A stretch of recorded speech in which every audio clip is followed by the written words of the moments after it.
现在父神，感谢你，感谢你带领我们，在今天2场礼拜，透过主日学师生的服事，看到他们天真美好的笑容跟歌声，我们也一起领受这样美好的祝福。因为主耶稣说，要归回像孩子的样式，我们才能够进天国。主要让我们在你里面得到神特别的恩膏，从你的话语得到真正的喜乐跟平安的祝福。感谢奉耶稣基督的圣名，阿们。各位弟兄姐妹，我们今天呢，透过主日学，我们现在总会把它改称为教会教育主日。什么意思呢？就是以前我们的印象，主日学就是国小顶多到国中这个叫主日学。那我上完了这个跟我没事了哈。那现在我们把它扩大比较涵盖面更广的，就是教会教育主日。那这个就不只是限制在主日学啦，但有的教会已经成长到一个阶段，就是他把主日学延伸到全龄的，叫全龄的主日学，就是从国小一直老年人，他们都算是主日学生。不过因为这个观念太被那个刻板了，所以我们现在教会习惯说叫做门徒训练。那所以今天透过这个主日呢，我们一起学习圣经里面的话语。我们要来看主耶稣的2个学生，他们成为门徒的过程，以及他们后来的变化跟差异，来了解成为主所重用的门徒到底关键点在哪里。好，这是我们今天要学习的。那我们经文等一下会复习了哈。我们要先理解说，所谓的信徒跟门徒到底有什么差别。我们都知道说我们加入富强教会，我们就是富强教会的信徒，或是富强教会的会友。但是我们在最近，我们都一直强调说，信徒会友，它只是一个名称而已，一个身份的名称。但是真正跟教会有关，跟神有连结、有生命的连结，它是叫做门徒。因为主耶稣当初在做这个大使命的呼召的时候说，你要去使万民做我的门徒。他不是讲说使万民做我的信徒，那信徒这个关联跟门徒就差别很大，这是我们今天一开始要一起学习的哈。所以我们要了解到底什么叫信徒，什么叫做门徒啦。我们教会呢，自从去年2018年开始，我们就启动了一个新的阶段的门训工程。门训工程的意思就是说，我们就是不被主日学我们印象中的国小国中的学生的限制，我们就扩展到全部的会友，我们再加入这个门徒训练。所以那个宗旨就是，我们期待能够透过这样的有制度的培训，我们让信徒成为门徒。无论你是新受洗加入教会的，或是老会友，或是3、4代的基督徒，你都要认知到你是门徒，而不是一个普通的信徒，或是我们有的国语的教会说教友。教友只是一个很疏松的关系了哈。那范围是什么呢？我们是从主日学这样原有的一种概念，我们要扩展到全人的培育。我们以前都认为说主日学就是国小国中他们上完课了，好像他们就毕业了就我离开了这个主日学，我就不再受这样的训练了，不用。其实我们现在是了解说，我们的主日学它是一个基础教育，一个基本的概念而已。那它要一直持续的成长。我们反倒是有时候会有一点担心，或是你如果家里面有从小就是基督徒的这个家庭，有时候小孩子上主日学上到最后会发生一种现象，就是说老师你讲的故事我都听过了，而且上一次老师讲的跟这次讲不一样。他变成只是在批判他所了解的圣经故事，他没有对圣经故事得来的生命产生一种完全的烙印。所以有一段时间，这样从小在教会的小朋友有时候会疏离掉了，他觉得好像教会没有新鲜的东西，我要离开。他就是好像要闯天下一样，又很像那个浪子，他要离开父亲的家，都类似。所以我们教会长老教会特别会在青年的时候，请他再做一次坚信礼。坚信礼绝对不是一个小小的一个仪式，是让他自己说确信这个信仰。父母亲带我来教会，从小去学圣经的故事啊，了解金句啊，会背祷告文，这个是活生命的这个粮食，不是我一个知识的传递。所以我们教会希望这个教会教育组织是全民的，每一个人他都是被培育的。那当然重要的一个路径跟方法，就是要脱离那种知识的教导。知识会让人高傲，会让人自大，会让人骄傲，以为我很聪明，什么都会背了。你背的经句输给我，了解的圣经故事你不一定比我厉害，那变成是一种脑筋的游戏，变成一种比较的游戏，变成一种批判别人的游戏。那到最后生命没了，头脑知识一大堆，头大脚萎缩。所以教会是要提醒每一个基督徒，他从知识的教导一直到生命，他被烙印了。被烙印就是完全脱离不掉了，就已经产生一种内化的你自己完全自然意识了，没有再有人告诉你，你就自然会做的事情，这叫做烙印。我们知道以前台湾以前在养这些牛他都要请师傅用一个烙铁，一个铁块，一个记号，把它烙在那个牛的在额头，要不然就是它的牛角要做记号，用火烧把它烧一个痕迹。有的是牛的耳朵或是猪的耳朵要被剪了一个耳朵，是为什么？是把它完全的烙印了，不再洗得掉。那这样的话，意思是人的生命已经跟神的生命连结了。我们的信仰圣经不是一种口头的知识，而是完全的委身了。这个就是我们门徒训练、教会教育的重要。那我们会讲说，到底刚刚讲门徒跟信徒有什么差别呢？我们可以用这样的理解，从圣经的话语来理解。信徒呢，也许他也知道应许，就是知识上的了解，但是有时候他是被动的领受。说你如果没告诉你，你也不知道；或是邀请你，你也有的没有的；或是说愿意或不愿意，好像不是主动去领受。那如果那个时候你刚好心灵很软弱，或是你被杂事所捆绑，你就不愿意做这件事情，因为你是被动的。那门徒是什么呢？我刚刚说烙印就是整个的生命在他身上产生一种主动的作为，他是直接参与了上帝的应许的展现。我们看到圣经一段话，就是说他们就是领受了呼召，出去宣扬福音，主和他们同工，用神机随着证实所传的道。这是圣经里面的话，福音书里面的话。这句话就是在证明说，这一群人他不只是信徒，他是门徒，因为他领受这个呼召就真的这样做。他本身就是传福音的一个工具，他本身做了见证，他本身领受了神的恩典，他甚至本身透过祷告，他得到了神迹奇事，他本身让人家看见说，我看见你了，就看见神的恩典，所以他就将自己所做的证实所传的道。那这个才是门徒的一个基本。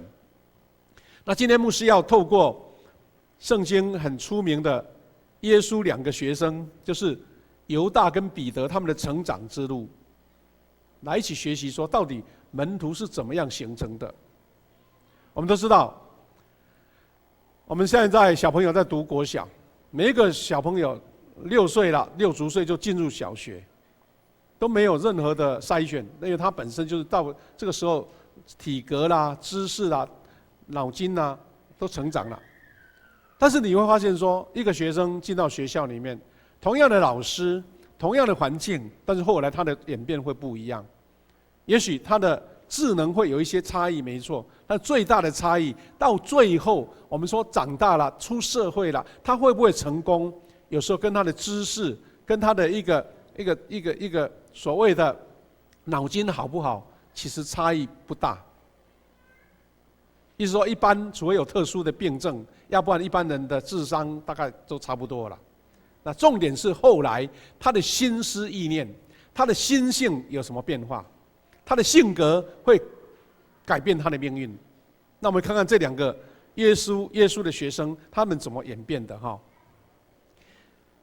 那犹大，我们都知道他因为有偏差的心性，到最后呢变成败亡，败坏了，灭亡了。因为他同样跟随耶稣，跟其他的11位同学，但是他的结果不一样。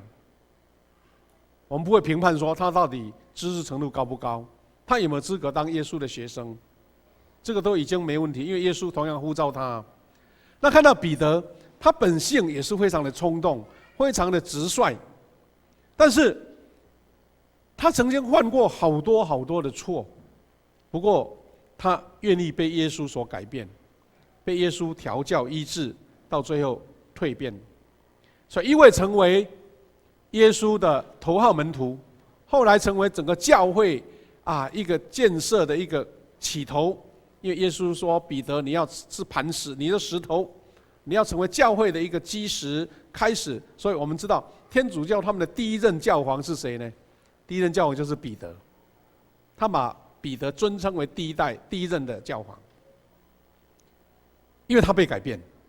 那同样有犯过错，同样心性有一些不一样，为什么会改变？这是我们要学习的。我们先看犹大，犹大他第一个让人家感到他的心性不一样，是因为他贪财。他因为有贪财的心，就是贪心，他留给魔鬼留下的一个地步。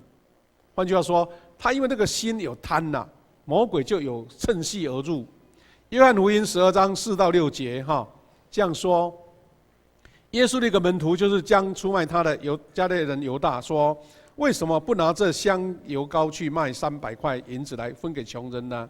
他说这话并不是真的关心穷人，而是因为他是贼，他管钱，常盗用公款。我们知道这些故事就是耶稣被香油膏抹的故事。有一个姐妹拿香油膏要来膏抹耶稣，但是彼得那个犹大他就有一个不同的想法，他口头上是讲说不要浪费啊。我们知道我们抹香水抹太多反而太香那不好，对不对？一点点感觉有淡淡的香，所以照人的常识是没错。他在现场说这个香油膏不要太浪费了，拿这些钱来周济穷人。但是这段圣经把他的心性讲出来，他说他并不是真的关心穷人，用这个当借口，其实他是想那一些钱如果拿来用不知道多好，为什么要浪费呢？他说常常盗用公款。同样的，在约翰福音13章2节提到这个都是事后约翰福音所记载的，表示这个事情是事实，也已经发生了。耶稣和他的门徒在吃晚饭的时候，魔鬼已经控制了加略人西门的儿子犹大的心，使他决意出卖耶稣。换句话说，他不是自己心性败坏而已，也是魔鬼被魔鬼掌握了。所以魔鬼叫他东他就东，魔鬼叫他西就西。好了，那还有这一段，同样13章27节说，犹大一接过饼，撒旦就附着他。耶稣对他说：“你要做的，快去做吧。”耶稣已经老早知道他的心性了，魔鬼都已经把他掌握住了所以接过那个饼，他不是领受一个祝福，领受一个恩典，领受一个耶稣的救赎，而是魔鬼借着他，让他做一件伤害耶稣的事。他的心性，我们有人会做一个研究说，犹大有可能他当初接受耶稣呼召成他学生的时候，有可能认为说，我跟随耶稣，后来会不会成为像耶稣另外2个学生讲说，有一天当主耶稣成为王的时候，我可以坐他的左边，我来坐他的右边，希望能够功成名就。有人曾经研究说，犹大他有那么强烈的心性，就是因为他可能心理上认为耶稣要带他们来革命，要把罗马人赶走，罗马政权推翻成为王。但是好像这些事情到后来都没有按照想法，耶稣竟然要走上各个他的道路，那还得了？我是要跟着一个能够成为王的人。为什么他成为一个败王要去受苦呢？所以呢，在这段话就我们跟刚刚有一个关联的，耶稣在伯大尼患大麻风的西门家里面，有一个女人来带来一只玉瓶，她说盛满了香膏要抹他。那这边他就讲说，为什么那么浪费？而且呢，他心性上已经对主耶稣已经排斥掉了。那我们会想说，什么事导致犹大以30块来卖耶稣了？什么原因？是因为他没有达到他所需要的，而且被魔鬼掌控，所以他是脱离了主耶稣的道路、门徒的道路，而偏向一个跟主耶稣的想法、意向已经偏差的道路。他有可能因为出卖耶稣，他不只是得到那些金钱，甚至他可能认为说，耶稣你让我的期待落空了。在后来他的结局是什么？是懊悔、后悔流了无辜人的血。在马太27章这边记载说，出卖耶稣的犹大看见耶稣被定罪，后悔了，就把30块银币拿去给祭司长和长老，然后说：“我犯了罪，出卖了无辜者的血。”还是他觉得这个时候已经感觉不对劲了。我把钱拿到了，但是我的主被杀，30块有这个价值吗？所以他觉得说，我钱退了，好像我们买了东西，我不喜欢，我退还了，那就解决了。但是竟然不是按他所想的。说他们回答，那是你自己的事，讲的非常的决绝，对不对？那是你的事，跟我有什么关系？就把这个事情完全责任推给了犹大。所以我们看到犹大后来，他原来是主的学生，原来是一起要建立上帝国的，到最后他竟然不只是出卖了主耶稣，而且他自己败亡。所以犹大把钱丢在正殿里，好像觉得这个钱是一种魔性的力量绑住我不要了。他连自己的生命也舍去了，走出去上吊了自杀。我们看到一个人的心性，不小心本来要学习成为门徒的，后来变成出卖主耶稣的，你看他的差异多大？不是他不聪明，也不是他不够努力，是因为他的观念误差了，他对主耶稣的期待不一样了。那我们再看看彼得，他刚刚开始也不是真的就是那么成长啊。彼得的成长跟结果是因为他第一个，他因为血气的爱变为胆怯的火刃。什么叫血气的爱？他3次否认耶稣，这个不是突发事件，是整个心灵的成长的一个脉络。这个脉络怎么说呢？我们看了几个点，在圣经里面有写哈。第一个，他拦阻耶稣受苦，表面上出于一种关心，不让耶稣去受苦，但是却被责备是撒旦。马太福音16章21到23节这样说：从那时候开始，耶稣清楚地指示门徒说：“我必须上耶路撒冷去，在长老、祭司长。”他讲到说他要被受害的意思了。然后第22节，彼得就拉耶稣到一边。你看他不只是口头他还用行动表示他的关心，竟然把老师拉到一边，劝阻他说：“不，主啊，这事绝不可临到你身上。”看来这就是人之常情。你如果是当一个学生，你也会这样做，对不对？但是因为不了解主耶稣的心意，他所做的努力竟然是被否定的。所以耶稣就对彼得说：“撒旦，走开！”你看讲那么严重了，这个事情竟然是被责骂成撒旦。你是我的绊脚石，因为你所想的不是上帝的想法，是人的想法。你看上帝的想法跟人的想法，人的想法是正常没错，但是上帝的想法，你到底有没有体验到？有没有去感受到？那就是人的差别。有感受到主耶稣的想法吗？第二个，他甚至愿意跟耶稣同死，但是却被泼了冷水。同样的经文我们大概都了解，27节讲到耶稣说他要被受苦，要受苦，然后他说：“我复活以后要到加利利。”这些都是耶稣预言就对了。但是彼得又这样说：“即使别人都离弃你，我也不离弃你。他这样的话感到哇，心中充满了十足的信心哦。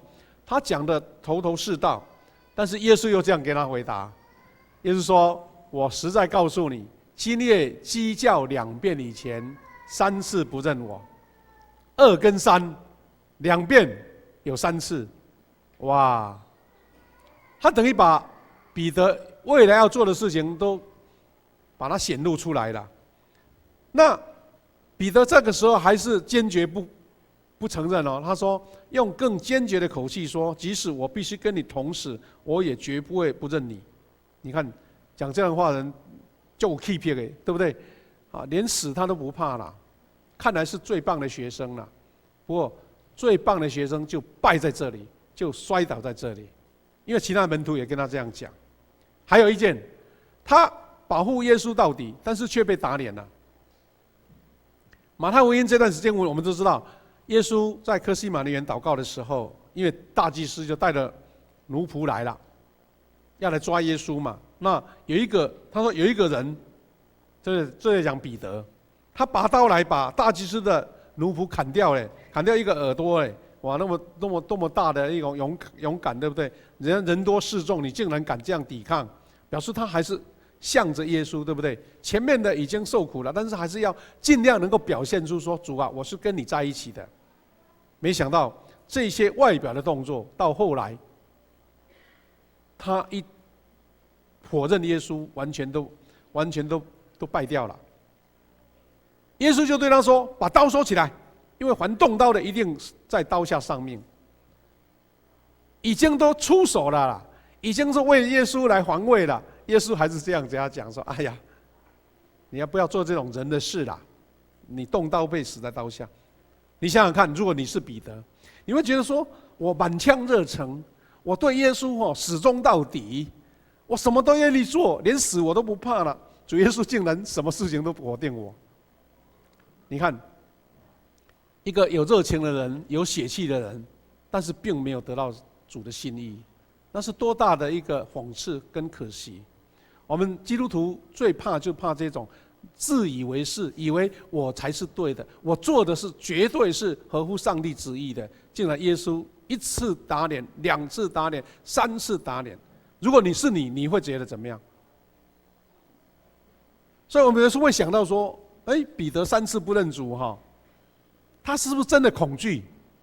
有时候你会认为说，在心理学的方面，或是在整个跟耶稣互动的前面，有一点变小灯秀气，觉得说：主耶稣你都不理我，好了，我这个时候他叫我要承认，我就不承认了。会不会有这种血气在里面？当然圣经没写，我们是说按照人的常情彼得到最后不认耶稣，所以后来为什么彼得想起了主的话，就懊悔自己的行为了？因为耶稣已经先跟他讲了，如果没讲，可能他理解不出来。所以这段经文就这样子耶稣已经被抓到那个官府，或者是抓到那个大祭司的这个他的庭院里面被审问了。耶稣转过来看彼得，彼得就记起主转过的话，说：今天在鸡叫以前你会3次不认。哇！他整个事情突然间恍然大悟，知道说：我的主，我这样的护卫他，到最后我所做的完全没用，而且要否认他。在这个最关键的时刻，你根本保护不了耶稣，而且让耶稣用关爱的眼神看着你。所以他后来说，彼得就出去痛哭了。好，这个时候我们看到说，好像彼得跟犹大某种程度他经历的跟耶稣的关系是类似差别在哪里？犹大做了一个无法挽回的事，因为他把钱收来了，什么事情都解决不了，钱丢回去也没有用。但是彼得是他知道自己所做的，没有体会到耶稣的心意，所以他痛哭，产生一种悔改的动作，一种转变的动作。所以呢，我们看到这个事件的结尾是怎么样呢？彼得自觉已经没有立场了，因为耶稣被定了，已经死了嘛。所以只好回去重操旧业。他觉得他最熟悉的是捕鱼，好像看来这个事情已经没有什么好进展的，对不对？耶稣的一个生命的改变的过程，三年的门徒训练，好像一败涂地。人来看是一事无成，而且是逃的逃，跑的跑，而且这些学生完全没有作用。不过人的尽头是上帝的开头，你如果不彻底的再埋在土里面，像麦子死掉了，你就不可能重生，也就不可能长出新的。所以这件事情，我们看到耶稣复活以后，在提比利亚湖，就是加利利海，向门徒显现的时候，就经历到彼得重新的改变。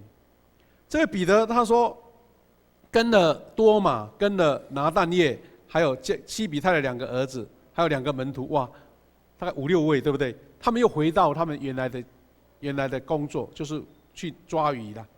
西门彼得这样说：“我打鱼去，好像那3年就是一场梦，完全消失掉了。而且耶稣已经被定了整个我的事情就没有再开始了。而且大家说我跟你一起去，表示大家都同样这个想法，大概对耶稣已经没有什么期待了。但是呢，那一天竟然他们最内行的、最厉害的抓鱼，竟然抓不到鱼。也换句话说，你回到旧的业你也做不了啊。那怎么办？耶稣在这个他们最谷底的时候，给他说，耶稣医治了彼得，借着这个他回去重操旧业，借着他们抓不到鱼，耶稣就这样子体会。彼得没有之前，彼得无法体会耶稣的爱，3次觉得被伤害，这个是我们刚刚讲的这种过程了哈。然后彼得心里受伤，然后撇清跟耶稣的关系，3次否认，这个都是他一个心路成长的过程。但是耶稣用3次的表达对彼得的接纳，让他重新知道说，你这样的反应，我并不怪你，也知道你的不足。我要透过这个来操练你，成为一个伟大门徒的一个过程。第一个，他用关爱怜悯的眼神看着彼得，在清晨他们一夜打鱼，他没有什么成果的时候，他关心他们，而且关心他们现实的生活，而且邀请他们共进早餐。耶稣跟他们一起。所以在这个清晨的海边，耶稣给彼得3次内在的医治。我们说内在医治，就是说以前的伤害、以前的不足、以前的软弱，因为耶稣满满的爱把它恢复起来了。所以彼得后来他回应主的爱，跟从了耶稣。他怎么做呢？第一个，受托喂养主羊；第二个，他舍己背起十架。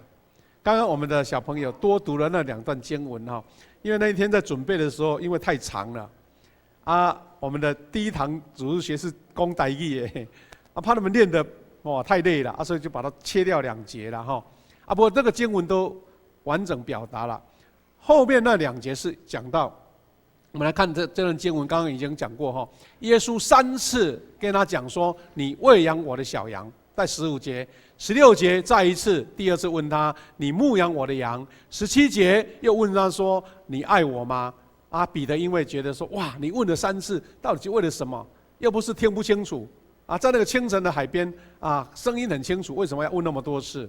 所以彼得因为这样子，跟耶稣再次强烈的讲说：“主啊，你无所不知，你知道我爱你。”耶稣再一次跟他讲：“你喂我的羊。”刚我说第18跟19节是在讲耶稣预言预言说彼得，你将来要走入一个背十字架的道路，你要被人也一样跟我一样被钉到十字架上，你要走向一个为主牺牲的一个道路。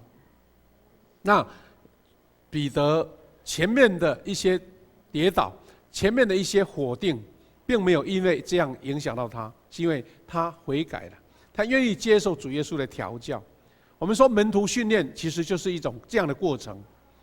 有可能有人走到一个道路像犹大的道路，但是你愿意像彼得一样愿意在自己跌倒的时候被耶稣的爱所拯救了。